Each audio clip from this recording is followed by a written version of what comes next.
लंबे वीकेंड के बाद आज है नए हफ्ते की शुरुआत और एक छोटे हफ्ते की शुरुआत करने के लिए संकेत है दुनिया भर के बाजारों से बेहद खराब। और शुक्रवार की अच्छी रिकवरी के बाद आज भारतीय बाजारों में दबाव के साथ शुरुआत के हैं पूरे आसार, लेकिन क्या अहम लेवल के आसपास सपोर्ट लेंगे या तोड़ेंगे? ये हफ्ता है मेक और ब्रेक, देखते हैं किस तरह का रहता है एक्शन। स्वागत है आप सबका शेयर बाजार लाइव में। नमस्कार, मैं हूं अनिल सिंह जी। नमस्कार, मैं हूं दीपांशु भंडारी। समझेंगे अनिल जी से किस तरह का एक्शन होगा बाजार में और आपको क्या करना है। सर वैसे मुश्किल पार्ट तो हफ्ते का हो गया नहीं दीप, लेकिन एक चीज है, अब मतलब मुझे जो लगता है कि सोमवार को छुट्टी नहीं आनी चाहिए, और अगर सोमवार को आ जाए तो भी कोई बात नहीं, ठीक है, 3 दिन के एक साथ हो जाती, लेकिन पहली तारीख को नहीं आनी, पहली तारीख को नहीं आनी चाहिए। पहली और दूसरी तारीख को जब छुट्टी हो तो इतनी सारी खबरें, इतना सारा एक्शन, भर भर के ऑटो सेल्स के नंबर देख लो, और ये तो फिर क्वार्टरली अपडेट, मतलब आज इतना एक्शन पैक दिन है खबरों के लिहाज से, बाजार के लिहाज से, कई सारे ग्रुप्स के लिहाज से, मतलब इतनी खबरें, मतलब ऐसा लगा नहीं कि हम 3 दिन की छुट्टी मना रहे हैं, कुछ ना कुछ खबरें आ रही है। तो बड़ा एक्शन पैक वीक रहने वाला है, एक्शन पैक दिन रहने वाला है, तो आज भरपूर एक्शन है। तो ये कह रहा था कि मुश्किल पार्ट हो गया, एटलीस्ट मंडे तो आपका निकल गया, बाकी हफ्ता आप निकाल दोगे। लेकिन आज को मंडे ही समझ के चलो, और ये वो मंडे ब्लूज टाइप वाला मंडे है जिसमें आपको ढेर सारा काम करना है, ढेर सारे खबरों पर नजर रखनी। तो आइए चलिए आज के बड़े ट्रिगर्स के साथ चलते हैं शुरुआत। अमेरिकी बाजार में कमजोरी के संकेत, 2 दिनों में डाउ फिसला है 225 अंक, और नेस्डेक में रही 100 अंकों की तेजी। तो डाउ और नेस्डेक दोनों अलग दिशाओं में चलते हुए दिखे। एक राहत की बात है कि अमेरिका में शटडाउन टला है, कर्ज की सीमा 45 दिन तक बढ़ गई है, अब थोड़ा आराम है नवंबर के मध्य तक। डॉलर इंडेक्स बढ़ते जा रहा है। अमेरिका की बॉन्ड यील्ड्स भी रुकने का नाम नहीं ले रही है। दोनों ही बड़े तनाव देने वाले पॉइंट है, लेकिन कच्चा तेल 5% घटकर अब $90 के आसपास आया है, तो राहत के संकेत यहाँ से आपको आते हुए दिख रहे हैं। तो ये हैं ढेर सारे ट्रिगर्स जिनके दम पर आज हमें करनी है इस हफ्ते की और आज के ट्रेडिंग सेशन की शुरुआत। वैसे काम इतना ज्यादा है, खबरें हमारी इतनी ज्यादा आई हैं, बट ट्रिगर्स देखिए सर, सारे के सारे आज भी आपके लिए ग्लोबल ट्रिगर, ज्यादातर ट्रिगर ग्लोबल में। एक ही हमारे काम का जो लोकल ट्रिगर है वो कच्चे तेल के दाम तेजी से घटना है। बिल्कुल। तो चलिए उस पर बात करनी है अनिल जी आपके साथ। बट जो बड़ी खबर आई है, इनफैक्ट फ्राइडे को बाजार बंद होने के बाद ही आ गई थी, मार्केट आवर्स में भी इसकी बात तो खैर चली रही थी। वेदांता डीमर्जर के लिए जा रहा है सर, ये कितना इंटरेस्टिंग होने वाला है, क्योंकि इस कंपनी में हम देखते हैं हर 6 महीने 1 साल में कुछ ना कुछ कॉर्पोरेट डेवलपमेंट्स होते हैं। डीलिस्टिंग थी, उससे पहले सारे इन्होंने अपने कारोबार मर्ज किए थे कमोडिटीज वाले, अब इन सारे कारोबार को डीमर्ज कर रहा है। वेदांता एक कंपनी रहेगी और 5 नए कारोबार इनके आएंगे डीमर्ज होकर, जो बाकी सेपरेट यूनिट्स हैं। कैसे समझना चाहिए बाजार को इस डेवलपमेंट को? दीप देखिए, ये बहुत इंपॉर्टेंट डीमर्जर है और बड़ी कॉर्पोरेट रिस्ट्रक्चरिंग मानी जाएगी। पहले बता दूं मैं आपको कि होने क्या जा रहा है। वेदांता जो एक कंपनी है, अब ये एक कंपनी 6 कंपनियों में बदल जाएगी। एक कंपनी तो वेदांता लिमिटेड जैसी है वैसी की वैसी रहेगी, जिसके अंदर हिंदुस्तान जिंक का 65% हिस्सेदारी है, यानी कि हिंदुस्तान जिंक का कारोबार होगा। कुछ इनका निकल और कोबाल्ट का छोटा मोटा कारोबार है, वो उसमें रहेगा। और नए कारोबार जो भी सेमीकंडक्टर को लेकर और डिस्प्ले ग्लास को लेकर ये करने वाले हैं प्रोडक्शन, तो वो कारोबार इसमें रहेगा। तो वेदांता तो एक कंपनी रहेगी, लेकिन वो अब होल्डिंग कंपनी नहीं रहेगी, वो भी दूसरी कंपनी की तरह हो जाएगी, ठीक। और 5 कंपनियां और बनेगी। एक कंपनी जिसमें एल्यूमिनियम का बिजनेस होगा, दूसरी कंपनी जिसमें ऑयल एंड गैस का बिजनेस होगा, तीसरी कंपनी जिसमें पावर का बिजनेस होगा, चौथी कंपनी जिसमें स्टील और फेरस मेटल्स का बिजनेस होगा, और 5वीं कंपनी जिसमें बेस मेटल्स का बिजनेस होगा। तो 5 कंपनियां तो वो, और छठी कंपनी वेदांता, जिसमें एक तरह से आप ये समझ लीजिए ब्रॉडली हिंदुस्तान जिंक का बिजनेस रहेगा। हालांकि शुक्रवार को हिंदुस्तान जिंक ने भी कहा कि वो अपने बिजनेसेस को रिस्ट्रक्चर करना चाहते हैं। उसका भी आगे किस तरह से होता है, क्या होता है, वो देखना पड़ेगा, क्योंकि उसमें सरकार की भी हिस्सेदारी है। सरकार कितना अलाउ करती नहीं करती वो देखने वाली बात है। लेकिन फिलहाल वेदांता आपके 6 कंपनियों के अंदर आपको डीमर्ज हो जाएगी। 12 से 15 महीने का ये पूरा प्रोसेस है जो लगेगा आपको। अब ये समझिए कि इसको करने की वजह क्या है और इसको करने का फ़ायदा क्या है। पहली चीज़ तो ये कि सबसे बड़ी दिक्कत इस वक्त वेदांता ग्रुप के सामने जो है वो ये कि अगले साल वित्त वर्ष 2025 में जो 2024-2025 वाला जो वित्त वर्ष है, उस 2024 में लगभग साल भर बाद में इनको $3 बिलियन का कर्ज चुकाना। वो कर्ज रीपेमेंट के लिए या भुगतान के लिए आ रहा है, राइट। या तो उसे भुगतान करें या रीपेमेंट करें, या फिर उसका क्या कहना चाहिए, रिफाइनेंस करें। तो ये $3 बिलियन की ज़रूरत है वेदांता को इस वक्त, जो और उसको लेकर ये किस तरह से करेंगे उसको लेकर बार बार क्वेश्चन मार्क हो रहे हैं। मूडीज़ ने पहले रेटिंग घटाई, इस वीकेंड पे S&P की तरफ से भी रेटिंग घटी है। तो रेटिंग एजेंसीज बार बार इस बात की चिंता जता रहे हैं कि कंपनी के पास एसेट्स तो हैं, लेकिन कैश फ्लोज नहीं है कि वो डेट का रिपेमेंट कर सकें। अब कंपनी को ये साबित करना है कि हाँ, हम डेट रिपेमेंट कर देंगे, हम पैसा दे देंगे।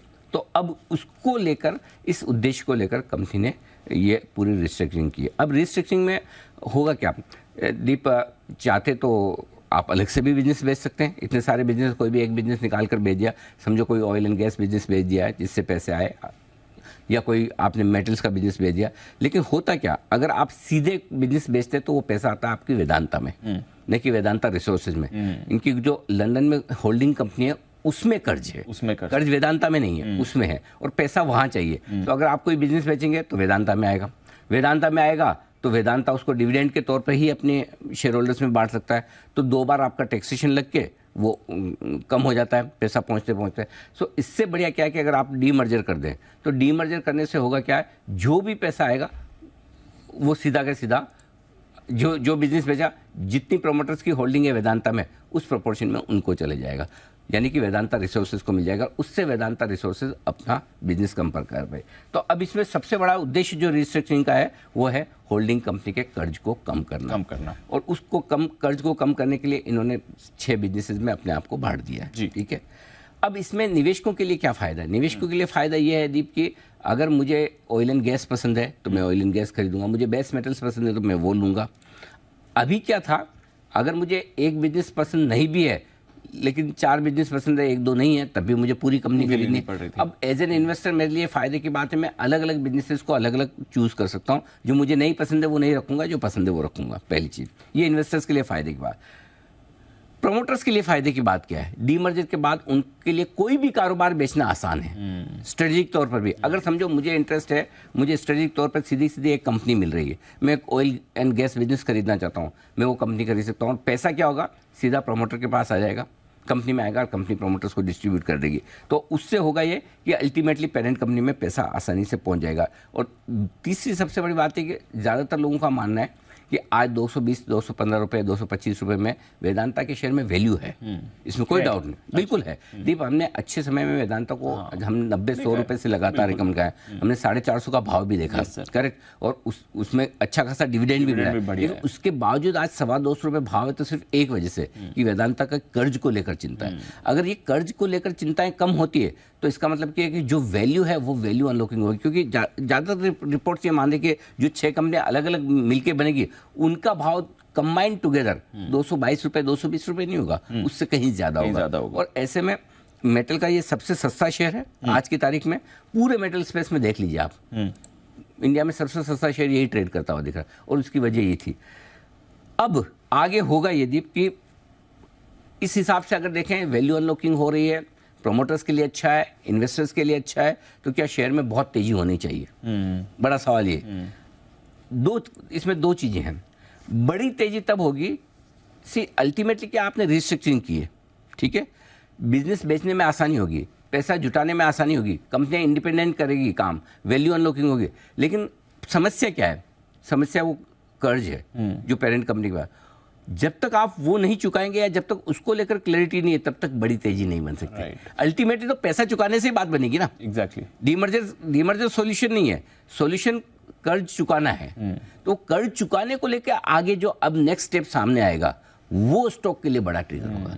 ये पहला ट्रिगर है जो स्टॉक की गिरावट को रोक देगा, अब यहां से बहुत ज़्यादा खराबी इसलिए नहीं होगी। अब मेटल स्टॉक्स अगर समझो ग्लोबल मार्केट के साथ घटे भी तो ये कम घटेगा, क्योंकि ये पहले से ही ऑलरेडी घट के आधा आ चुका है, करेक्ट। सो अब यहाँ पर सबसे बड़ी चीज़ है कि इस पूरी रिस्ट्रक्चरिंग प्लान के बाद वेदांता में गिरावट कम होगी। लेकिन अगर जैसे ही कर्ज चुकाने का प्लान सामने आया फिर बड़ी तेजी बनी कि पैसा कहाँ से आ रहा है, कैसे जा रहा है। $3 बिलियन इसका जवाब अगर मिल गया, $3 बिलियन छोड़ो दीप, मैं बोलता हूँ $1.5-2 बिलियन भी इन्होंने, $1 बिलियन $2 बिलियन की भी कोई डील कर दी, कोई एसेट बेच दी, तो भी मार्केट खुश होगा कि बाकी 1 बिलियन। तो एक क्या होता है, आपके पास में ना 500 रुपए हैं तो 100 रुपए कोई भी उधार दे देगा, 100 है तो 500 कोई नहीं देगा। एग्जैक्टली, है ना। तो इनका प्रॉब्लम क्या है कि अगर $1-2 बिलियन का भी इन्होंने एसेट सेल कर दिया ना, तो बाकी तो ऑटोमेटिक, अच्छा यार अब तो बाकी तो कर लेंगे ना, वो एक बड़ी वो टेंशन। हाँ, सो एक कोई डील ऐसी करनी है इन्हें, कोई एक एसेट ऐसी बेचनी है,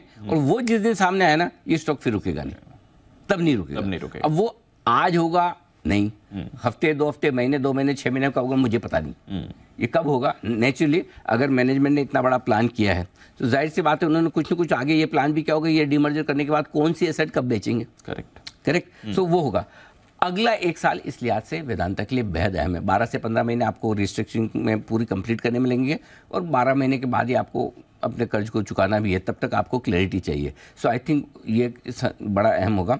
अब रहा सवाल आज के स्टॉक का प्राइस का, मार्केट का सपोर्ट नहीं है और दूसरा एक स्टॉक 7% ऑलरेडी बढ़ा हुआ है। सो हो सकता है आज एक बार मजबूत खुलने के बाद सेल ऑन न्यूज़ हो जाए। इमीडिएटली आज के लिए किस तरह का एक्शन हो सकता है कहना बहुत मुश्किल है, करेक्ट। लेकिन ये क्लियर है कि स्टॉक के लिए अब जो अंडर परफॉर्मेंस थी वो खत्म हो जाएगी और अब अगर मेटल स्टॉक्स बढ़ने लगे तो ये पहले बढ़ेगा, अब ये पहले बढ़ेगा। तो अपसाइड के लिए थोड़ा वैल्यू अनलॉकिंग वाला मामला खुलता हुआ दिख रहा है, ये एक बड़ा फायदा होगा। तो मेरा ये समझना है कि अगर आपके पास लॉन्ग पोजीशन है तो शुक्रवार के जो भी लोज हैं वेदांता के, उस पे आप स्टॉप लॉस समझ के चलें। उस पोजीशन को आप शुक्रवार के लोज के साथ 210 है 210। अब आपके यहाँ से मतलब 12-13 रुपए की रिस्क है, 209.85 जो फ्यूचर्स के लो है, कैश के जो भी देख लें, तो बस वो आपके लिए स्टॉप लॉस है और होल्ड करें। Got it. ये आपके लिए वेदांता है। फ्रेश खरीदना है नहीं खरीदना है, बहुत आप हाई रिस्क इन्वेस्टर्स हैं तो फ्रेश खरीदें, गैप अप ओपनिंग पे बिल्कुल ना खरीदें, सेटल होने दें, वापस नीचे मिल भी सकता है, रेटिंग डाउनग्रेड भी आ रहे हैं। अल्टीमेटली तेजी तब होनी कि जब ये पता चलेगा कि कर्ज किस बात से किस तरह से चुकाया जा रहा है। जिस दिन ये क्लैरिटी आ जाए सामने, उस दिन आप जो भी भाव वहाँ पे खरीदना है। सिंपल सी। तब तक हाई रिस्क इन्वेस्टमेंट अब भी है, लेकिन चूंकि इतना बड़ा काम करने की कोशिश की मैनेजमेंट ने, तो उनको पता तो है कि आगे करना क्या है। समझ गया सर। वैसे आपने भी एक ट्वीट तो डाला है इस पर, लोगों से भी उनके व्यू, हाँ लोगों से व्यू भी पूछे। बिल्कुल पोल के रिजल्ट है। 50% इन्वेस्टर्स मानते हैं पॉजिटिव है, 36% मानते हैं नेगेटिव है, नो इम्पैक्ट 12% है और अलग अलग राय देने वाले 2.25% जो नीचे कमेंट बॉक्स में। तो आम जनता की राय ज़्यादातर 50%, लेकिन एकदम थम्पिंग मेजोरिटी से नहीं है। हाँ वैसा है। चलिए, बट बड़ा डेवलपमेंट क्या होता है कि बार बार रिस्ट्रक्चरिंग करना होता रहता है इसमें, वो बाजार को कम पसंद आता है सर। कि वो थोड़ी अनप्रेडिक्टेबल मैनेजमेंट हो जाता है कि भाई आगे क्या करेंगे एग्जैक्टली। लेकिन इस बार जो रोड मैप है और टारगेट है, ऑब्जेक्टिव, अगर आपको ऑब्जेक्टिव पता है और रोड मैप पता है तो फिर क्लैरिटी आ जाती है। तो इसलिए इस बार की रिस्ट्रक्चरिंग ये ज़्यादा मैं पॉजिटिव साइड पे लेके चल रहा हूँ। 2 तरह की रिस्ट्रक्चरिंग होती है, एक कंपनी को फायदा पहुंचाने वाली, प्रमोटर को फायदा, और दूसरी तरफ होती है जो प्रमोटर को फायदा पहुंचाने वाली। ये इस बार की जो रिस्ट्रक्चरिंग है, नो डाउट प्रमोटर को तो इनडायरेक्टली फायदा होना ही होना है, लेकिन ग्रुप लेवल पर आपकी कंपनियां बच पाएगी कर्ज से, वो बड़ा बेनिफिट। नहीं तो अल्टीमेटली नुकसान तो वेदांता के शेयर होल्डर्स का ही हो रहा है ना। Yes sir. आज 450 वाला स्टॉक 225 है, तो नुकसान तो उनका है ही है ना। सो उनके लिए भी फायदे की बात ही है। Got it sir. चलिए, ये है आपके लिए वेदांता पर तो हमारी पूरी एनालिसिस, और स्टॉक तो आज पूरा दिन फोकस में रहेगा। और कहाँ पर रखनी है नज़र अनिल जी, वे भी एक बार जान लेते हैं। ग्लोबल मार्केट्स, बड़ा डिसीजन आ गया, यूएस में शटडाउन नहीं होने वाला है। हालांकि 45 दिन की एक्सटेंशन है, बट एटलीस्ट 45 दिन आपको सोचना तो नहीं पड़ेगा इस शटडाउन के बारे में। अब मिड नवंबर इसकी बात करेंगे सर। कैसे देखें इसको, क्योंकि बाजार ने कोई पॉजिटिव रिएक्शन नहीं दिया इस पर। इनफैक्ट इनकी बॉन्ड यील्ड 4.7% पहुंच गई सर। दीप, यही वाली बात है एक्चुअली। उसका रीजन यही कि कहीं कहीं बाजार शायद ये मान के चल भी रहा था कि शटडाउन होगा नहीं। अच्छा। कहीं कहीं on the back of the mind ये था कि शटडाउन नहीं होगा, लेकिन अल्टीमेटली मैं बार बार ये कह रहा हूँ कि सबसे इंपॉर्टेंट आपके डॉलर इंडेक्स है, नंबर 2 बॉन्ड इंडेक्स, नंबर 3 डाउ है। सो जब तक डॉलर इंडेक्स आपका मजबूत हो रहा है तब तक तेजी कैसे करें। बॉन्ड यील्ड देखिए 104.70, मतलब क्या मजाक ही क्या, मतलब ये सॉरी 4.7 दोनों के लेवल सेम आते हैं। 4.7% पे बॉन्ड यील्ड है 10 साल की। Yes sir. तो आई थिंक जब तक ये दोनों ठंडे नहीं होते तब तक आप बड़ी तेजी तो होते हुए नहीं देख सकते अमेरिका में, न ग्लोबली और कहीं भी, क्योंकि डॉलर इंडेक्स सब पे दबाव बनाता है। अमेरिका के बॉन्ड यील्ड सब पे दबाव बनाते हैं और डाउ शायद इसलिए कमजोर होता दिखा। लेकिन हाँ, एक चीज़ जरूर है दीप, इतनी बढ़िया खबर बेकार हो गई। अच्छी खबर थी शटडाउन टलने की। अब वो भी शटडाउन भी टला तो पार्शियली टला है, पूरा नहीं टला है। 45 दिन बाद, 1.5 महीने बाद फिर से स्ट्रेस देंगे ये। वो मतलब नवंबर मिड तक का आपको टाइम मिल गया, 17-18 नवंबर तक का 6 हफ्ते मिल गया। 6 हफ्ते। वो फिर नवंबर मिड से वो फिर वापस से वो चालू हो जाएगा। लेकिन एक तरह से बढ़िया है, मुझे इसमें पॉजिटिविटी नजर आ रही है, और वो ये है कि बार बार शटडाउन की चिंताएं हो और शटडाउन ना हो तो मार्केट कहीं कहीं अपना मन बना लेगी, करने वाले तो कुछ है नहीं, खाली फुकट ऐसे ही मतलब टाइम पास करते हैं, वैसा वाला हाल है। तो सीख जाएंगे हम इसके साथ। हाँ, तो इसके साथ सीख जाएंगे। बट ओवरऑल मेरे लिए जो संकेत है वो 2 बड़े खराब हैं, वो बॉन्ड यील्ड के और डॉलर इंडेक्स के। लेकिन इस बीच में एक अच्छा संकेत भी है अमेरिका से नहीं, सॉरी, अमेरिका को क्यों क्रेडिट देनी, उनका कुछ लेना देना नहीं है, कच्चा तेल। हाँ, ग्लोबल एक अच्छा संकेत है। तेजी से 5% घटना ये एक अच्छा संकेत है, और $90 के आसपास कच्चा तेल आना ये वाकई में राहत की बात है। तो हमारे लिए दो चीजें बहुत अच्छी हुई जो मार्केट इग्नोर कर रहा है दीप, एक कच्चा तेल और दूसरा एक जीएसटी कलेक्शन। जीएसटी कलेक्शन फिर से 1,60,000 करोड़ के ऊपर के आता हुआ दिखा है, तो ये बहुत अच्छा फिगर है। तो ये दो चीज़ें बहुत अच्छी आती हुई दिखी है। अब तो ग्लोबल मार्केट्स दबाव बनाएंगे एक तरफ, तो दूसरी तरफ कच्चा तेल और आपका जीएसटी कलेक्शन, और रहा तीसरा आपका ट्रिगर शटडाउन का, वो न्यूट्रल है। तो दो नेगेटिव है, दो पॉजिटिव है, एक न्यूट्रल है ग्लोबल संकेतों में। ग्लोबल संकेतों में, ग्लोबल संकेतों मिले जुले एक तरह से कह सकते हैं। हाँ। लेकिन चूंकि थोड़े हम बढ़े हुए हैं तो इसलिए आज रिएक्शन थोड़ा गिफ्ट निफ्टी पे ज़्यादा दिख रहा है। एग्जैक्टली। तो सवाल सर वही बनता है कि हमने तो अक्टूबर सीरीज की दमदार शुरुआत कर दी, अब क्या इम्पैक्ट हमें ज़्यादा आने वाला है, या फिर जो आप कह रहे हैं कि ग्लोबली रिलेटिवली हम रिएक्ट ज़रूर करेंगे बट गिरावट में कम करेंगे, तेज़ी में ज़्यादा करेंगे, वो कैसे समझें? दीप, शुक्रवार को हम बहुत अच्छी मजबूती के साथ बने, लंबे वीकेंड के पहले ओवर कॉन्फिडेंस कभी कभी ऐसे वही चक्कर वही होता है कि दिक्कत वही है कि तेजी की तरफ तो कभी ऐसा बड़ा मिलता नहीं है, लेकिन मंदी की तरफ जरूर कुछ न कुछ आ जाता है। तो शुक्रवार को अमेरिका के फ्यूचर्स जब हम बंद हुए तब 100-125 पॉइंट ऊपर मेरे ख्याल से। हाँ सर, 140 पॉइंट इफ आई ऊपर है। उसके सामने आप 2 दिन में नेट 235 घटे। उस दिन तेजी की वजह ये थी कि लोगों को लग रहा था कि शटडाउन हट जाएगा, हट भी गया, इसमें कोई डाउट नहीं कि शटडाउन नहीं हटा। शटडाउन हटने की उम्मीद में अमेरिकी फ्यूचर्स ट्रेड कर रहे थे, और हम भी इसी चक्कर में अच्छे मजबूती के साथ बने। वो तो भला हो कि थोड़ा सा ऊपर से गिर गए, 725 से 635, 90 पॉइंट घट के आए ऊपर से, लेकिन उसके बावजूद हमारे बढ़ने की दो वजह थी, एक ये शटडाउन की उम्मीद, दूसरा नई सीरीज की शुरुआत जो हमने हल्के नोट पर की थी। अब पॉइंट ये है कि जैसे हम ट्रेडिंग रेंज के ऊपर की तरफ जाते हैं, कुछ न कुछ ऐसी खबर आती है जो रोक देती है। एग्जैक्टली। और जैसे नीचे सपोर्ट लेवल के आसपास आते हैं, कुछ न कुछ ऐसा होता है या हो ना हो, हम वहां से सपोर्ट ले लेते हैं। तो भारतीय बाजार अमेरिका की गिरावट पर रिएक्शन तो देंगे, लेकिन उतना नहीं जितना अमेरिका में। तो आई थिंक 150 पॉइंट जो दिखा रहा है गिफ्ट निफ्टी, शायद हम उतना कमजोर ना हो, उतना कमजोर ना हो। और 150 पॉइंट अगर कमजोर हुआ तो वहाँ खरीदारी का मौका भी बन जाएगा आपके लिए, इसमें कोई डाउट नहीं। 150 पॉइंट कमजोर होने का मतलब है कि आप 19,500 के आसपास खुलेंगे। 19,500 के आसपास खुलने का मतलब 19,500 से नीचे 19,400 की रेंज में आपके डे ट्रेडर्स के लिए बाय जोन आ जाता है। शुरू में होगा ये कि अगर आपने तेजी की पोजीशन बनाई हुई है, शुक्रवार को कैरी करके गए, बहुत ज़्यादा गैप से खुल गया, आपका स्टॉप लॉस डिसिप्लिन के तौर पर ट्रिगर होगा, तो शुरुआत के 10-15 मिनट हो सकता है कि एक बार लॉन्ग पोजीशन हल्की होती हुई दिखे, लेकिन उसके बाद आप वहाँ पे निचले स्तर से रिकवरी देख सकते हैं। तो मेरा ये समझना है कि ऐसे दिक्कत वाली बात नहीं। तो आज की कमेंट्री में यही है दीप, डॉलर इंडेक्स और बॉन्ड इंडेक्स की मजबूती से आपको सपोर्ट मिले, दबाव रहेगा, तो कच्चा तेल मजबूत, जीएसटी आंकड़े आपके लिए ठीक है, दोनों तरफ ट्रेडिंग के मौके मिलेंगे। गिरावट तेज होती है, अगर 200 पॉइंट के आसपास आपको 150-200 पॉइंट निफ्टी नीचे मिल जाता है, वहाँ पे धीमे धीमे खरीदारी के मौके होंगे। हफ्ते भर के लिए मैं पोजिशनल व्यू एक जो देना चाहता हूँ निफ्टी पर, वो ये है 19,250, 19,350, जहाँ से हमने तेजी की शुरुआत की थी, 20,200 पर पहुँचे, वो मजबूत सपोर्ट का काम करेगा। और बैंक निफ्टी पर 43,600, 43,800 बेहद मजबूत सपोर्ट है, इसको तोड़ने के लिए कुछ ज़्यादा नेगेटिव करना पड़ेगा, जल्दी से नहीं टूटेगा।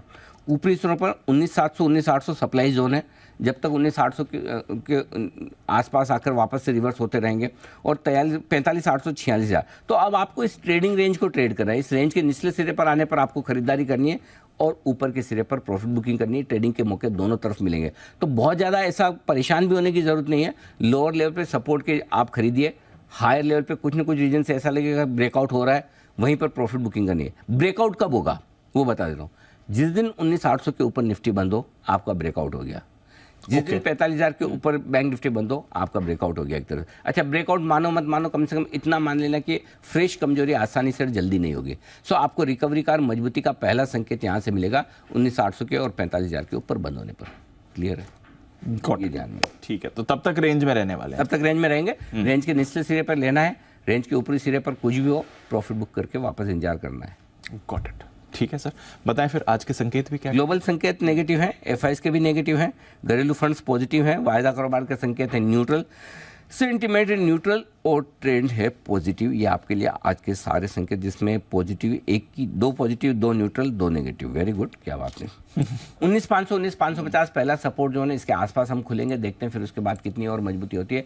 435 से 485 ये निफ्टी पर अच्छी खरीदारी की जगह बनती है आपके लिए आज के लिए। ऊपर की तरफ 19,635 19,700 पहला सप्लाई जोन है। अब तो इसे भी पार करना मुश्किल होगा। 725 800 स्ट्रॉन्ग सेल जोन है। इस रेंज में आने पर आपको प्रॉफिट बुकिंग और बिकवाली करनी ही करनी है। बैंक निफ्टी 44,250 44,350 आपका पहला सपोर्ट जोन है। इसके ठीक नीचे 44,000 44,200 स्ट्रॉन्ग बाय जोन है। इस रेंज में आप खरीदारी भी कर सकते हैं। ऊपर की तरफ 44,650 44,750 हल्की फुल्की रुकावट की जगह पार करके ऊपर निकले तो 44,925 से 45,000 स्ट्रॉन्ग सेल जोन निकल कर आता है आज के लिए आपके ये लेवल से। Got it sir. डेटा कैसे समझना है सर? पुट कॉल रेशियो तो इनफैक्ट और कम हो गया। एफआईएस की इंडेक्स लॉन्ग पोजीशन 28% रहेगी। ये अच्छा इंडेक्स पोजीशन बढ़िया ही। हाँ, ये अच्छा और कम हो गया। बढ़िया ही कि अगर एफआईएस और इंडेक्स लॉन्ग कम कर रहे हैं, हल्के है एफआईएस, तो ये ज़्यादा बढ़िया है। दूसरी और पुट कॉल रेशियो थोड़ा सा बढ़ा था उतना ठीक है, जितनी तेजी हुई उस हिसाब से कोई खास नहीं बढ़ा, अभी भी कंफर्टेबल ही है, तो कोई दिक्कत वाली बात मुझे दिखती नहीं है। ठीक है सर। स्टॉप लॉसेस निफ्टी में आप रखिए 19,465 इंट्राडे और क्लोजिंग बेसिस। 19,500 के नीचे का होता है, 19,465 रखा है मैंने। बैंक निफ्टी पर इंट्राडे 44,150 क्लोजिंग 44,300 छोटे रखें। जिनको बड़ा दूर का लगाना है वो 44,000 का भी लगा सकता है, लेकिन मैं उसको कहूँगा कि छोटा ही रखिए, ज़्यादा दूर का मत रखिए। शॉर्ट साइड पर एक ही स्टॉप लॉस है 19,800 इंट्राडे और क्लोजिंग, और बैंक निफ्टी पर एक ही है 44,800 इंट्राडे और क्लोजिंग। ठीक है सर, नई पोजीशंस पर आते हैं फिर। नई पोजीशन में दीप निफ्टी बेचना है 19,735 कल शुक्रवार के हाइस को स्टॉप लॉस मान के 400-725 का ही था, 735 का स्टॉप लॉस लगाकर बेचिए आप।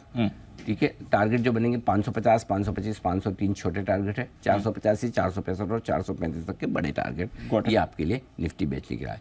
जो लोग खरीदना चाहते हैं, खरीदने का मन बनाएं, 19,465 से लेकर 19,525 की रेंज ठीक हो सकती है स्ट्रिक्ट स्टॉप लॉस के साथ, और वो होगा 19,400 का। ठीक है, टारगेट जो बनेंगे दीप वो होंगे 19,550 602 छोटे टारगेट हैं, 635 675 दो मीडियम टारगेट, 700 725 के फाइनल टारगेट है, जिसके लिए आपको करनी है ऊपर में खरीदारी। दोनों रेंज क्लियर है। इस रेंज में धीमे धीमे टुकड़ों में खरीदारी बिकवाली करने का मौका ढूंढ लें। बैंक निफ्टी खरीदना है, बेचना है 44,800 शुक्रवार का हाई जो है 750 का, उसके ऊपर स्टॉप लॉस लगाकर बेचना है। 44,400 350 और 300 ये तीन छोटे टारगेट हैं। 250 200 दो मीडियम टारगेट है, 44,125 और 44,000 तक के बड़े टारगेट के लिए करनी है आपको बिकवाली। खरीदना चाहते हैं 44,200 44,350 एग्रेसिव ट्रेडर्स के लिए यहाँ पर खरीदारी करने की राय। अगर खरीदना ही चाहते तो इस रेंज में खरीदें। 44,000 आपका स्ट्रिक्ट स्टॉप लॉस होगा। टारगेट जो बनेंगे 44,400 525 दो छोटे टारगेट है, 575 625 दो मीडियम टारगेट और 750 के बड़े टारगेट के लिए करनी है खरीदारी। ओके, ये है आपके लिए सारे के सारे इंपॉर्टेंट लेवल्स और आज की पूरी स्ट्रैटेजी भी। अच्छा, डेटा थोड़ा समझाएं सर, एफआईएस की पोजीशन, एफआईएस का डेटा और साथ ही आज के इंपॉर्टेंट लेवल्स भी सर। एफआईएस के डेटा में दीप 1686 करोड़ की कैश में बिकवाली है एफआईएस की तरफ से, उतने के उतने ही स्टॉक फ्यूचर्स भी खरीदे। तो स्टॉक्स में 1700 करोड़ की खरीदारी कमोबेश न्यूट्रल है। स्टॉक्स और इंडेक्स बेचे हैं 700 करोड़। ये थोड़ा सरप्राइजिंग था कल मेरे लिए कि इंडेक्स उन्होंने बेचा, क्योंकि मार्केट अच्छा मजबूती के साथ बना हुआ, लेकिन पहले दिन ही सीरीज के ऊपरी लेवल पर एफआईएस को ये लगा कि ट्रेडर्स खरीदने आए, वो ट्रेडर्स जिनकी शुक्रवार को पोजीशन कट गई थी, वो फ्रेश खरीदने आए, इनको सप्लाई दे दो। तो एफआई ने शुक्रवार को बड़ा समझदारी वाला काम किया, अच्छा ट्रेड था ये उनकी तरफ से इंडेक्स बेचने का। लोकल फंड ने दबाकर 2750 करोड़ की खरीदारी की है, थोड़ी सी क्वांटम बढ़ाई है, यह एक अच्छा संकेत। तो फ्लोज के लिहाज से ऐसी कोई खास समस्या है नहीं, नेट नेट ठीक है। रहा सवाल निफ्टी के लेवल्स का, 19,600 के नीचे आप खुलेंगे, थोड़ा बिकवाली का दबाव बनेगा। 71 lakh share highest open interest, 65 lakh share आपके 19,500 भी है। तो 19,500 टूटने के बाद 19,600 का जो कॉल पुट राइटर है ये अपनी पोजीशन कम करेगा। सो एक बार आज लग रहा है कि 19,500 तोड़ के नीचे आने की कोशिश कर सकता है मार्केट। तो 28 तारीख को हमने 19,492 का लो बनाया था दिन के दौरान, एक बार थोड़ा सा डिप हुए थे। तो आज कहीं कहीं ऐसा हो सकता है 400 से 500 की रेंज में पहुंचेंगे, वहां पर सपोर्ट लेने की कोशिश निफ्टी कर सकता है। एक बार 19,500 का खतरा आज बन रहा है, थोड़ा सा ऐसा 19,500 का खतरा है, थोड़ा सा है। हाँ, अगर घटना है तो आज ही घटना है। हाँ, ऊपर की तरफ वापस से फिर जब 19,600 635 पार करेंगे तो ही मजबूती का संकेत बनेगा। तो नीचे फिर 19,400 500 आपका सपोर्ट हो जाएगा, 19,600 700 आपकी रुकावट की रेंज। ये वायदा कारोबार के लिए। बैंक निफ्टी नीचे में 44,500, इसके नीचे खुलेंगे आप, थोड़ा सा पोजीशन तो कमी है, 25 लाख शेयर ही पुट में, बहुत ज़्यादा पोजीशन बैंक निफ्टी में है नहीं, तो उसके नीचे कोई खास ऐसी पोजीशन भी नहीं है, तो वही लेवल्स जो मैंने दिया आपको उन्हीं में ध्यान रखना है। ओके, ये हैं सारे लेवल्स और आज की पूरी स्ट्रैटेजी। इंटरेस्टिंग डे होने वाला है। आईपीओ पर भी राय लेनी है, उससे पहले स्टॉक ऑफ द डे ये जान लेते हैं अनिल जी की तरफ से।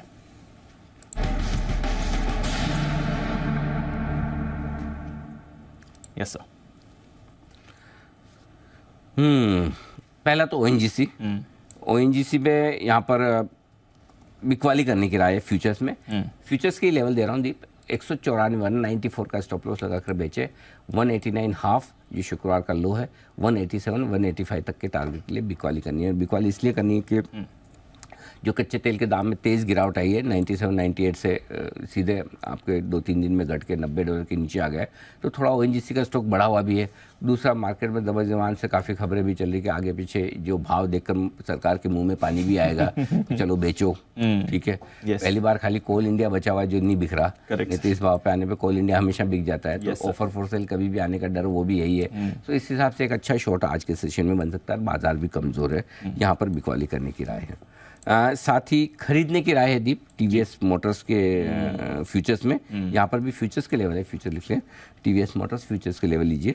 1510 का आपका होगा स्टॉप लॉस और टारगेट जो बनेंगे 1540, 1555 और 1565, 3 टारगेट लेकर चलें।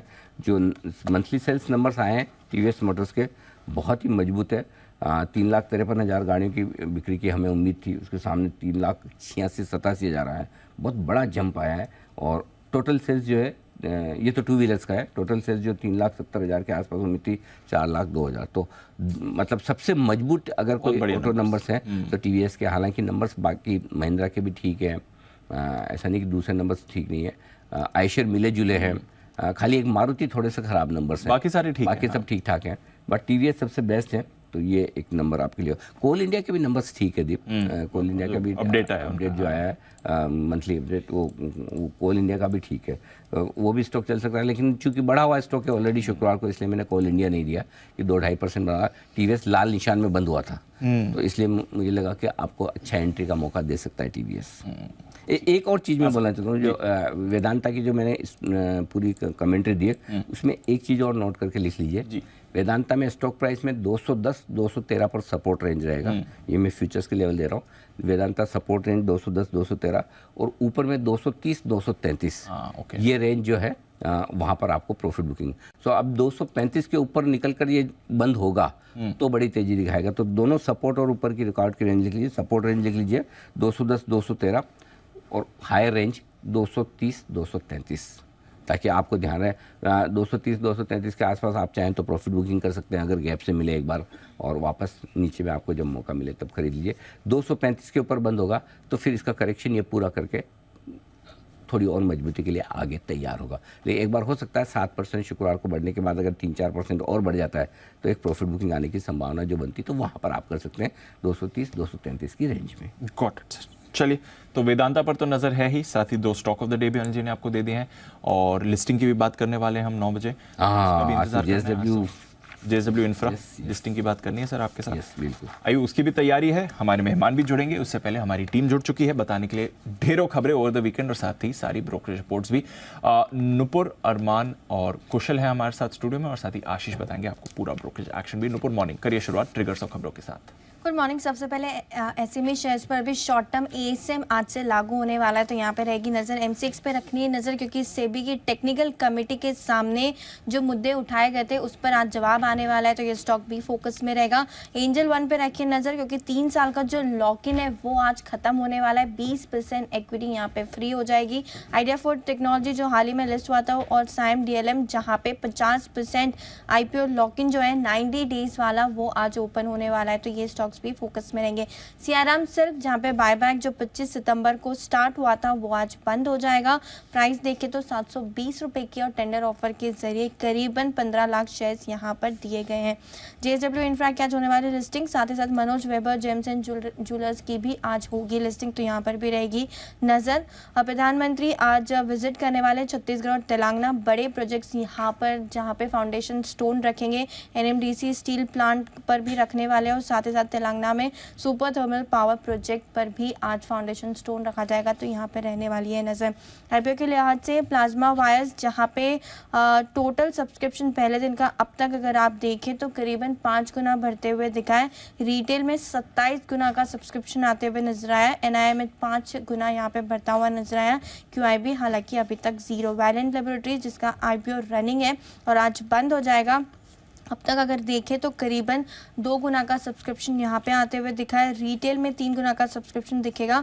एनआईए और क्यूआईबी में भी देखें तो आपको 1 से 1.25 गुना यहाँ पे बढ़ते हुए दिखा है। तो आईपीओ के लिहाज से काफ़ी कुछ होने वाला है, बहुत ज़्यादा होने वाला है आईपीओ के लिहाज से। चलिए, इंतजार है पूरा एक्शन का। अरमान, मॉर्निंग बताएं, आप कौन सी खबरें लेकर आए हैं? जी, कई सारे सितंबर के ऑटो सेल्स के आंकड़े भी हैं, जिसमें सबसे पहले मारुति की बात करें तो यहाँ पर जो हमारा अनुमान था उससे थोड़े कमज़ोर आए हैं। पीवी की अगर आप बिक्री देखिए 3% के आसपास बढ़कर आती हुई दिखी है।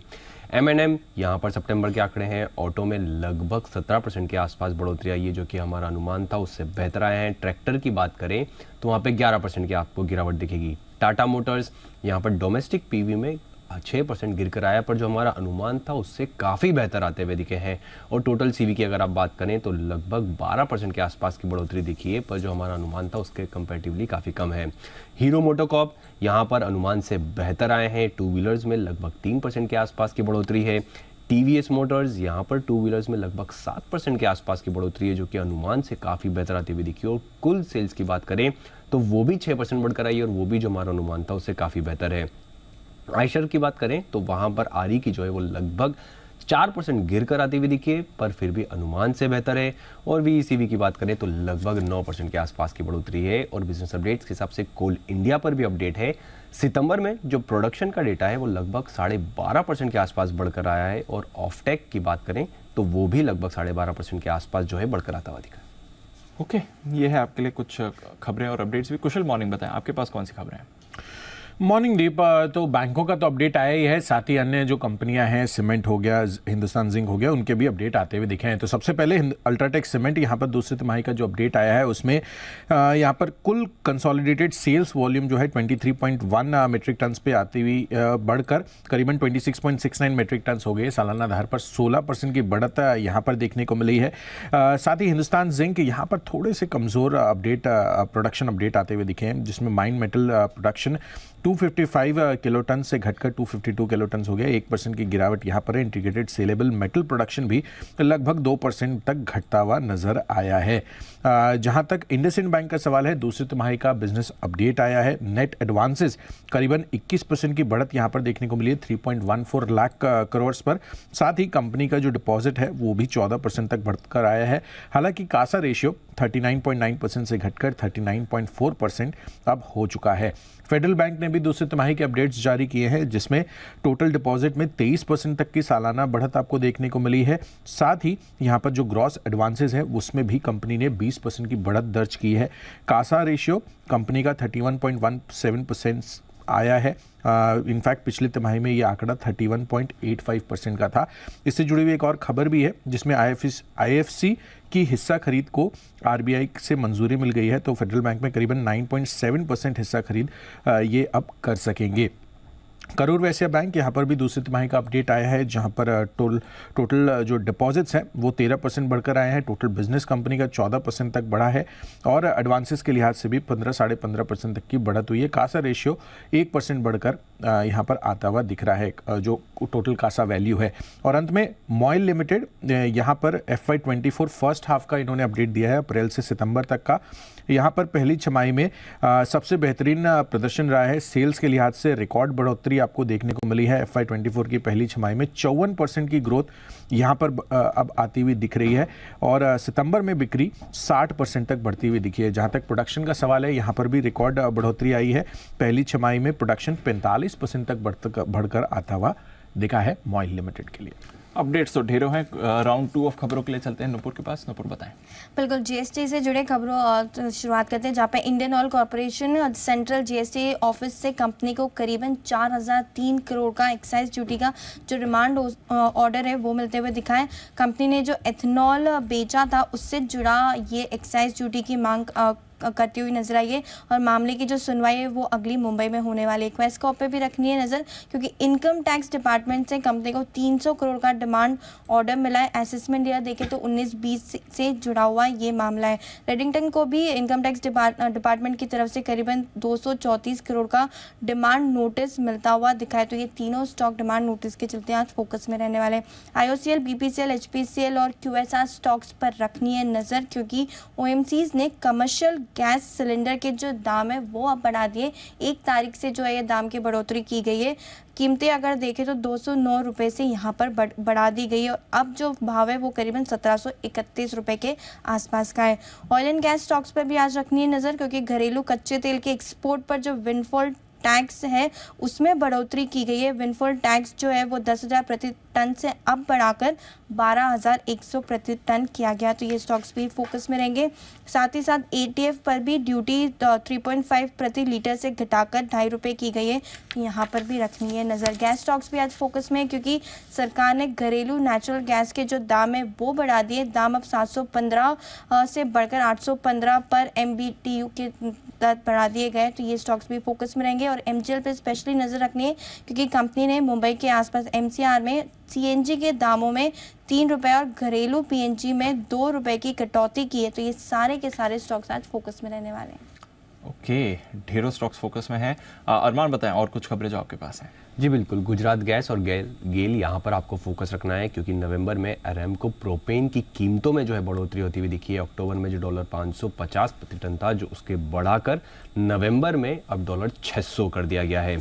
इंडिगो, स्पाइसजेट, जेट एयरवेज यहाँ पर आपको ध्यान रखना है क्योंकि एयरलाइंस उनको झटका लगता हुआ दिखा है क्योंकि हवाई ईंधन के दाम में करीब अगर आप देखें 5,780 रुपये प्रति किलोलीटर की जो है लगभग 5% के आसपास की बढ़ोतरी होती हुई दिखी है। कल्पतरू प्रोजेक्ट्स इंटरनेशनल यहाँ पर लगभग 1,000 करोड़ के आसपास के इनको नए ऑर्डर मिले हैं। घरेलू और विदेशी बाजार में TND अगर आप देखें उसके लिए कारोबार में लगभग 552 के आसपास का उनको ऑर्डर मिलता हुआ दिखा है। RVNL यहाँ पर लगभग 1100 करोड़ के प्रोजेक्ट के लिए L1 बिडर वो घोषित होते हुए दिखे हैं और Himachal Pradesh state electricity board से जो है इनको ऑर्डर मिलता हुआ दिखा है। NMDC यहाँ पर आयरन ओर की कीमतों में 250 रुपये प्रति टन की जो है बढ़ोतरी की गई है। और अंत में स्टील कंपनीज यहाँ पर भी आपको फोकस रखना है क्योंकि अक्टूबर से स्टील के दाम में लगभग अगर आप देखें 1,000 रुपये प्रति टन की जो है ये बढ़ोतरी हो सकती है जिसमें कुकिंग कोल के दाम में बढ़ोतरी के चलते बाद जो दाम है वो बढ़ सकते हैं। ओके, और फाइनल सेट ऑफ खबरें कुशल बताएं। बिल्कुल, तो औरबिंदो फार्मा को लेकर खबर आती हुई दिख रही है। US FDA ने तेलंगाना फॉर्मुलेशन मैन्युफैक्चरिंग यूनिट की जांच की है। फॉर्म 483 के साथ एक आपत्ति यहां पर जारी की गई है। 22 से 29 सितंबर तक ये जांच चली थी। 30 सितंबर को एपिटोरिया को API नॉन एंटीबायोटिक और एंटीबायोटिक बिजनेस की बिक्री की प्रक्रिया भी पूरी हो चुकी है। तो ये एक अपडेट आ रहा है कंपनी की तरफ से। ग्रैन्यूल्स इंडिया US FDA से यहाँ पर एक टैबलेट्स के लिए ANDA अप्रूवल मिल चुका है। हाइपरटेंशन, ब्लड प्रेशर, स्ट्रोक से जुड़ी हुई ये दवा है और कुल मिलाकर मार्केट साइज US में करीबन 607 करोड़ रुपए का है इस टैबलेट का। साथ ही एस्ट्रा माइक्रोवेव प्रोडक्ट्स यहाँ पर ज्वाइंट वेंचर एक कंपनी है इनकी एस्ट्रा राफेल कॉम्सिस, इसको करीबन 97 करोड़ रुपए का ऑर्डर मिलता हुआ दिखा है और ये ऑर्डर अगले 12 महीनों के अंदर पूरा किया जाएगा। डिक्सन टेक, यहाँ पर इनकम टैक्स विभाग ने सब्सिडियरी के ऑफिस पर सर्वे किया है जिसका जो है कंपनी ने कार्रवाई के दौरान पूरा सहयोग भी किया है।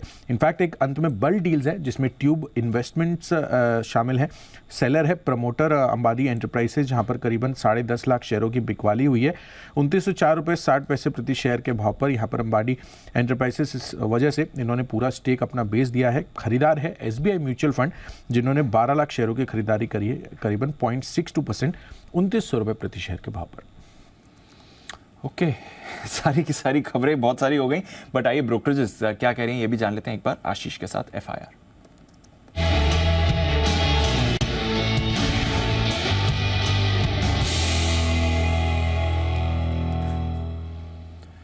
मॉर्निंग आशीष, बताएं कौन सी रिपोर्ट्स लेकर आए आप? Good morning Deepanshu. सबसे पहले देखिए वेदांता यहाँ पर सबका फोकस रहेगा। CLSA की तरफ से डबल अपग्रेड आ गया। पहले अंडर परफॉर्म की रेटिंग थी, अभी आउट परफॉर्म की रेटिंग दे रहे हैं। हालांकि टारगेट प्राइस इन्होंने कट किया, 255 से घटाकर 230 कर दिया। स्टॉक चल रहा है 223 रुपये के करीब और ये मान रहे कि ऑपरेशनली अगर आप देखें तो डीमर्जर के बाद कुछ भी बदलेगा नहीं। डेट रिडक्शन काफ़ी इम्पॉर्टेंट हो जाता है, लेकिन स्टॉक को अपग्रेड इसके लिए किया गया क्योंकि काफ़ी लंबे समय से एक अंडर परफॉर्मेंस यहाँ पर देखा गया है। वहीं सिटी अगर आप देखें तो बिकवाली की राय को बरकरार रखे हुए 225 रुपये के लक्ष्य के लिए। MGL ये भी स्टॉक फोकस में रहेगा। जेफरीज की तरफ से अच्छी रिपोर्ट आई है जहां पर डबल अपग्रेड कर दिया गया। पहले होल्ड की राय थी, अब एक खरीदारी की राय दे रहे हैं और लक्ष्य भी अगर आप देखें तो 1100 से बढ़ाकर 1320 कर दिया है। 1029 का भाव चल रहा है फिलहाल। और मान रहे कि वैल्यूएशन के लिहाज से अगर आप देखें तो 10 टाइम्स फॉरवर्ड पी पर चल रहा है और डिविडेंड यील्ड अच्छी खासी 4% की है। हिंदुस्तान यूनिलीवर CLSA की तरफ से अपग्रेड आ गया है। आउट परफॉर्म की रेटिंग को आप बढ़ाकर खरीदारी की राय दे रहे हैं। लक्ष्य भी है 2925 से बढ़ाकर 3125 रुपये कर दिया और मान रहे कि सेकेंड हाफ में रिकवरी यहाँ पर आपको देखने को मिल सकती है। रूरल डिमांड में एक रिवाइवल देखने को मिला है तो इसका एक फ़ायदा देखने को मिलेगा। अल्ट्राटेक सीमेंट पर मॉर्गन स्टैनली ओवरवेट की रेटिंग को बरकरार रखे हुए 9300 रुपये के लक्ष्य के लिए और डोमेस्टिक सीमेंट वॉल्यूम में बढ़त देखने को मिली है। वहीं जेफरीज ने भी खरीदारी की राय दी है, 9350 रुपये का टारगेट दिया है। कंटेनर कॉर्पोरेशन यहाँ पर अगर आप देखें तो इंडियन रेलवेज ने 10% की बिजी सीजन चार्ज लगाए हैं। इससे मान रहे हैं जेफरीज की कोई ज़्यादा इम्पैक्ट देखने को नहीं मिलेगा और 1 से 2 महीने में चीज़ें पास ऑन हो जाएंगी। खरीदारी की राय दी है 716 का भाव, 825 का टारगेट। इंडसइंड बैंक अपडेट्स के बाद सिटी खरीदारी की राय दे रहे हैं, 1630 रुपये का इन्होंने टारगेट दिया है। फेडरल बैंक पर मॉर्गन स्टैनली ने इक्वल वेट की रेटिंग दी 145 का टारगेट। वहीं सिटी खरीदारी की राय दे रहे हैं 160 रुपये के लक्ष्य के लिए। एयू स्मॉल फाइनेंस बैंक पर सिटी ने न्यूट्रल की रेटिंग दी है, 785 का टारगेट दिया। डॉक्टर रेड्डीज पर नोमेरा ने न्यूट्रल की रेटिंग दी है 5802 रुपये के लक्ष्य के लिए। श्रीराम फाइनेंस पर मॉर्गन स्टैनली ओवरवेट की रेटिंग दे रहे हैं, 2200 रुपये का टारगेट दिया है। और अंत में MCX यहाँ पर देखिए मॉर्गन स्टैनली की तरफ से रिपोर्ट आई है, 100 बिट की रेटिंग को बरकरार रखा है, 2050 रुपये का भाव है और 1270 रुपये का टारगेट दिया है। ओके, तो ये है आपके लिए सारी की सारी आज की ब्रोकरेज रिपोर्ट्स और पूरा एक्शन भी। ढेरों स्टॉक्स है सर। आइए इसी एक्शन को बढ़ाते हैं आगे। एक्सपर्ट्स का दमदार पैनल है आपके साथ तैयार। वक्त है पिक ऑफ द वीक का।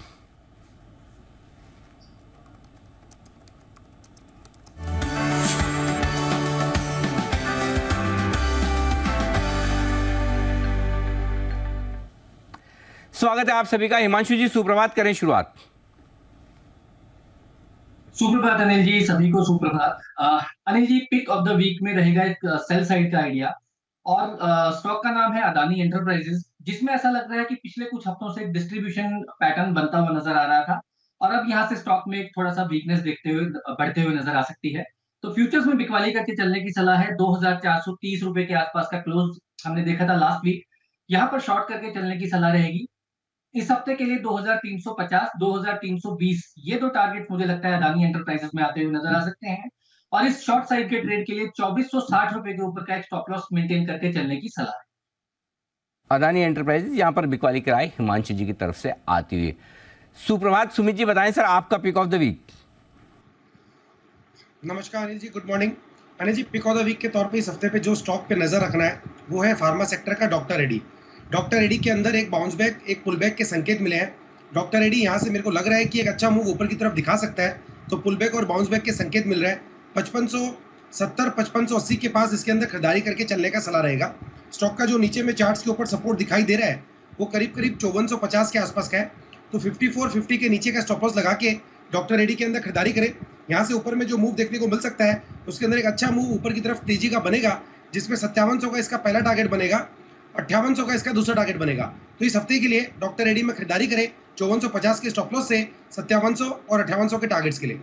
5700-5800 के टारगेट के लिए करें खरीदारी। अविनाश जी गुड मॉर्निंग, बताएं सर आपकी पसंद का शेयर इस हफ्ते के लिए।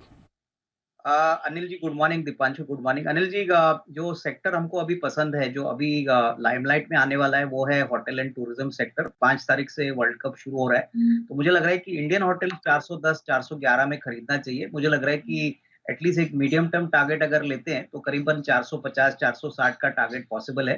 फ्रंटलाइन होटल कंपनी है और जिस प्रकार की एक्शन हमको अगले 1 महीने में देखने को मिलेगी, ओवरऑल G20 का समिट जो नवंबर तक चलेगा, प्लस जो वर्ल्ड कप का सिनारियो है, लग तो रहा है कि डेफिनेटली इसमें अच्छी खासी रिलेटिंग आने की अपेक्षा रहेगी। तो ये मेरी तरफ से हफ्ते भर का एक वीकली पिक है, लेकिन मीडियम टर्म के लिए भी प्रोस्पेक्ट्स काफी अच्छे। ओके, तो ये राय है इंडियन होटल्स पर आपके लिए खरीदारी करने की। कुणाल जी गुड मॉर्निंग, बताएं सर क्या है इरादा।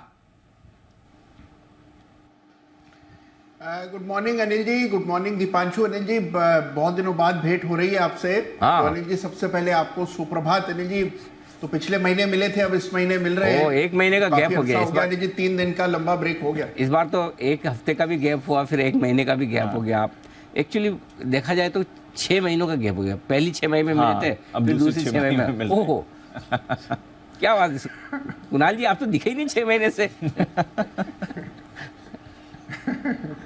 अनिल जी वाकई में अनिल जी लंबा वीकेंड आ जाए तो अनिल जी काफी समय हो जाता है, तो अनिल जी संडे तक तो अच्छा लगता है, लेकिन अगर मंडे भी छुट्टी हो जाए तो अनिल जी कुछ छटपटाहट होने लगती है। सही बात पता नहीं आपको ऐसी फीलिंग आती है कि नहीं अनिल जी? मंडे को लगता है कि मंडे बाजार खुल जाए, अनिल जी बाजार से इतना दूर और आपसे इतना दूर रहना अनिल जी। नौकरी करने वालों को ऐसी फीलिंग कभी नहीं आती है, कभी करके देखो।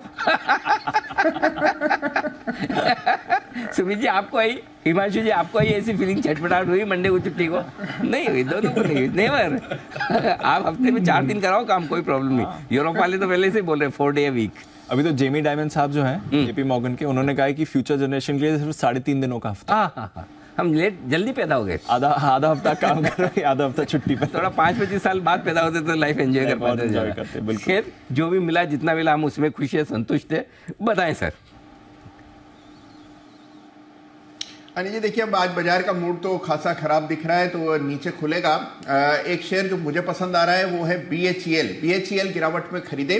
BHEL में एक बुलिश सॉसर पैटर्न बना था, शुक्रवार को ब्रेकआउट आता हुआ शुक्रवार को ही दिख गया, 130 का स्तर पार हुआ, और मुझे लगता है नहीं जी ये स्टॉक 140-145 के लेवल्स आपको वापस से रिटेस्ट करता हुआ दिखेगा। बाजार का आज मूड खराब है, नीचे मिल जाएगा तो 130 के आसपास मिले तो बाय करें। 128 रुपए 50 पैसे पर स्टॉप लॉस रख ले।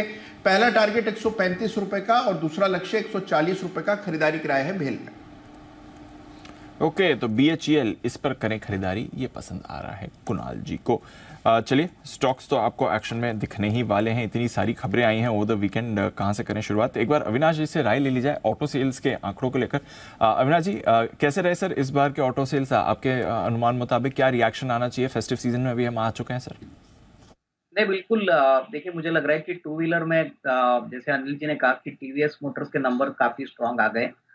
मुझे लग रहा है कि अगर हम महिंद्रा के भी नंबर्स देखें तो डेफिनेटली काफी अच्छे नंबर्स है यूटिलिटी व्हीकल्स के। कहीं ना कहीं मार्केट ये अनुमान लगा रहा है कि पॉसिबली जो फेस्टिव सीजन का जो इम्पैक्ट है सितंबर के बाद, वहां पे भी अच्छी ग्रोथ देखने की पॉसिबिलिटी रहेगी। तो मेरे ख्याल से इन लाइन है दीपांशु, कोई बड़ा नेगेटिव सरप्राइज नहीं है। और मुझे लग रहा है कि मार्केट इस बात को ऑलरेडी थोड़ी सी डिस्काउंटेड कर चुकी थी। हो सकता है कि ये नंबर्स आने के बाद आपको कोई उछाल देखने को ना मिले, लेकिन ऑब्वियसली जो क्वार्टरली नंबर्स आएंगे, Q2 नंबर्स, वहां पे जो कमेंट्री मैनेजमेंट्स की आएगी ऑटो कंपनीज की, वो बहुत इंपॉर्टेंट रहेगी। और second half normally auto sector के लिए काफी अच्छा होता है। तो मेरे ख्याल से यहाँ से डेफिनेटली अगर कोई गिरावट आज के बाजार में आपको मिलती है तो थोड़ा सा एक्यूमुलेट करने की गुंजाइश जरूर रहेगी। तो ये है आपके लिए। थोड़ा ऑटो काउंटर्स पर आज रखेगा नजर, देखते हैं कैसा रिएक्शन यहाँ पर आपको आते हुए दिख सकता है। इसके अलावा कुछ बढ़िया अपडेट्स भी आए हैं। अभी अनिल जी से बात भी चल रही थी कोल इंडिया की, एक बार जरा कोल इंडिया की चार्ट पर भी राय ले ली जाए। हिमांशु जी, बढ़िया मोमेंटम में रहा है कोल इंडिया, अपडेट भी इनका महीने का अच्छा है, सितंबर का H1 अपडेट भी इनका बढ़िया आया है। चार्ट्स क्या कहती हैं सर? दीपांशु देखिए, बहुत ही स्ट्रॉन्ग चार्ट सेटअप है और ये कुछ ऐसे स्टॉक्स हैं REC, PFC, कोल इंडिया जो एक अपनी ही अलग बुल रन में है। मुझे लगता है आज या बाजार में अगर कोई शॉर्ट टर्म में वीकनेस रहती है तो गिरावट पर इन स्टॉक्स को खरीदारी के मौके ढूंढने चाहिए। आज के लिए पर्टिकुलरली मुझे लगता है 290 रुपए के आसपास अगर स्टॉक मिल जाता है, 290-91 के आसपास, तो वहां पर रिस्क रिवॉर्ड वापस से अट्रैक्टिव बनता है लॉन्ग पोजीशंस के लिए। स्टॉप लॉस के तौर पर 284-285 रुपए के नीचे का यहाँ पर एक स्टॉप लॉस लगाएं। मेरा मानना है कि आने वाले समय में स्टॉक 310-320 रुपए तक के टारगेट्स दिखाता हुआ नजर आ सकता है। ओके, ये है आपके लिए कोल इंडिया जहां पर आपको रखनी है नजर। बैंक अपडेट्स, इसकी भी बात करते हैं। फेडरल बैंक यहां पर आपके लिए अच्छा अपडेट आते हुए दिखा है। सुमित जी, चार्ट्स बताएं सर फेडरल बैंक के। दीपांशु, फेडरल बैंक के अंदर मेरे को ऐसा लग रहा है कि पोजीशंस होल्ड करके चले, कोई भी डिप आता है तो इसमें खरीदारी करें। थोड़ा सा इसमें लंबा नजरिया रखना होगा क्योंकि स्टॉक ने एक अच्छा तेजी के बाद इसके अंदर थोड़ा सा करेक्शन हुआ, थोड़ा कंसोलिडेशन हुआ और अभी ये ऊपर में 150 का लेवल तोड़ने में थोड़ा सा टाइम ले रहा है। जैसे ही 150 का लेवल ऊपर में टूटेगा तो फेडरल बैंक के अंदर एक अच्छा मोमेंटम ऊपर की तरफ का बनेगा और फिर 155 से लेके 160 रुपए तक का मूव आने वाले कुछ ही दिनों में देखने को मिल सकता है। पोजीशंस होल्ड करें, एक मूव ऊपर की तरफ का बनेगा, नीचे के अंदर 140 142 ये सपोर्ट लेवल है, तो डिप में खरीदारी करें और एग्जिस्टिंग पोजीशंस होल्ड रख के चलें। ओके, ये है आपके लिए फेडरल बैंक जहां पर आपको रखनी है नजर। देखते हैं आज कैसा रिएक्शन आता है। अपडेट तो इसके लिए आया था। IOC, इंडियन ऑयल कॉर्पोरेशन, बहुत सारे अपडेट्स हैं। एक तो हमने टैक्सेस में बदलाव देखे हैं, प्राइस हाइक्स देखे हैं और आईओसी के लिए कुणाल जी जरा एक बार चार्ट देख लें। 4000 करोड़ का एक्साइज ड्यूटी का डिमांड ऑर्डर इन्हें भेजा गया है सीजीएसटी कार्यालय की तरफ से। वैसे आज हमारे पास करीब 13 खबरें ऐसी थी जहां पर जीएसटी और टैक्स रिलेटेड नोटिस भेजे गए हैं, बट आईओसी का बड़ा डिमांड नोटिस है 4000 करोड़ रुपए का। एक बार चार्ट देखें कुणाल जी, वैसे फ्राइडे को तो काफी एक्टिव था। देखिए एक दीपांशु 89 रुपीस के आसपास मुझे लगता है कि वो लेवल स्टॉक होल्ड करेगा। हो सकता है थोड़ी बहुत वॉलेटिलिटी देखने को मिल जाए, लेकिन 89 का लेवल मुझे नहीं लगता आसानी से पार होगा। तो ये लेवल अगर स्टॉक होल्ड कर जाता है तो वापस से 95-96 के दाम आपको देखने को मिलेंगे। तो ओवरऑल जो चार्ट स्ट्रक्चर है वो बुलिश दिखाई पड़ता है और 89 पर एक काफ़ी मजबूत सपोर्ट है। तो मेरी राय में जिनके पास पोजीशन है 89 के नीचे एक स्टॉप लॉस रखकर फिलहाल होल्ड करें। 95 से 96 रुपए का लक्ष्य हो। ओके, तो ये है आपके लिए आईओसी पर राय आती हुई। 89 के नीचे ही होगा, खराब देखते होता है या नहीं। आइए करते शुरुआत। फर्स्ट ट्रेड में जाने से पहले एक चीज है जी, आज चाइना बंद है, दक्षिण कोरिया बंद है, मार्केट काफी 50 है। तो मतलब दो मार्केट बड़े मार्केट। चाइना तो खैर पूरा हफ्ता ही बंद है, पूरा हफ्ता छुट्टी इस बात की इस बार उनका वो नया साल आएगा क्या उनका? हाँ, मिड ऑटम फेस्टिवल कहते हैं, वो एक हफ्ते की छुट्टी है सर उनकी। Mid autumn festival? Mid autumn festival, अच्छा। उसमें फिर अलग अलग दिन भी आते हैं, बट एसेंशियली पूरा हफ्ता बसंत ऋतु मना रहे हो। आई थिंक वैसे उनकी गजब है इस समय है। हाँ चलिए बढ़िया है, तो चाइना वालों को एंजॉय कर दीजिए, छुट्टी मना दीजिए।